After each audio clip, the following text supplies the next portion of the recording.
Makakakain din sa labas. Sa wakas, buti. Good mood si Katerina, pumayag. Alright! Saan kaya kami pupunta? Let's go! Ano ba naman ito, Katerina? Kainaman ka naman eh. Kain na. Ba't di ka pa kumakain? Ayaw mo ng ulam? Hindi naman sa ayaw ng ulam. Oo, ba't di mo pag ginagalo yung pagkain mo? Hindi, iniisip ko lang. Baka naman pwedeng kumain muna tayo sa labas ngayon.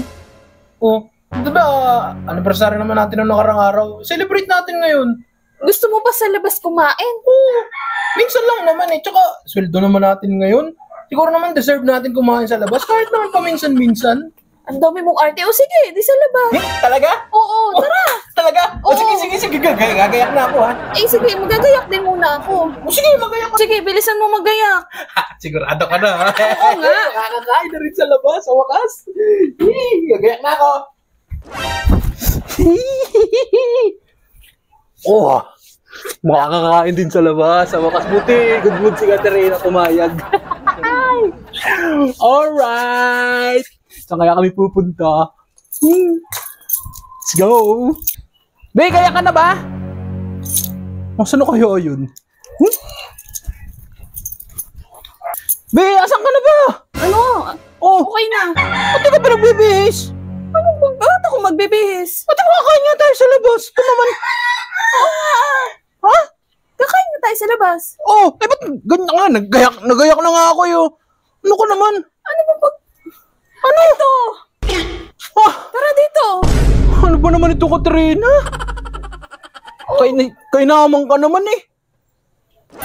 Kainaman ka naman, Katrina eh. Ano to? Sabi mo, yun ang gusto mo, kakain tayo sa labas. Oo Ayan nga. o, inanda, ang ganda-ganda pa nga ng pagkakagawa ko. Oo nga, kakain nga sa labas. Yung kakain natin, yung sana yung masarap na ano, yung sa restaurant. Ginawa mo namang literal na sa labas kakain eh. Nagbihis pa naman ako. Diyos ko naman. Magkaiba tayo ng pagkakaintindi. Uy, naman. Akala ko namang gusto mo dito kasi nasalawa ka na sa lubit mainit. Kainaman ka. Pumayag ako dito sa labas tayo kakain. Kainaman ka naman, Katrina. Di ba kaya? Sabi mo kasi magsi-celebrate tayo. Okay. Tapos, sweldo natin. Tapos, halos literal na dito sa labas kakain eh. Oh, maganda naman na, naka-plating pa yan. Kainaman ka naman eh. With effort pa yan. Ay, naku. Dapat sinabi mo ng maliwanag, ng maayos. Parang din ako nagbisang ganito. Kainaman ka. Naka-polo shirt ka pa. Tala, bumili ka pa ng ano, ihaw. May kamatis pa kasama eh. Oh, Dali na, kumain ka na. lustig naman ito. Diyos ko naman, Katerina. Kala ko naman eh, naintindihan mo kung kaya ako nag-iisip sa kung saan tayo pupunta. Ako kumuha na ako susi. Ano ba yung malay ko sa'yo? Ba't ka pa nagbihis? Magkaiba tayo. Diyos ko. O sige na, nandito na rin lang ito. Tigig tayo kumain na. Pasaway ka talaga. Pero, ayos ah. Masarap to ah. Nihaw. Favorite. Cheers.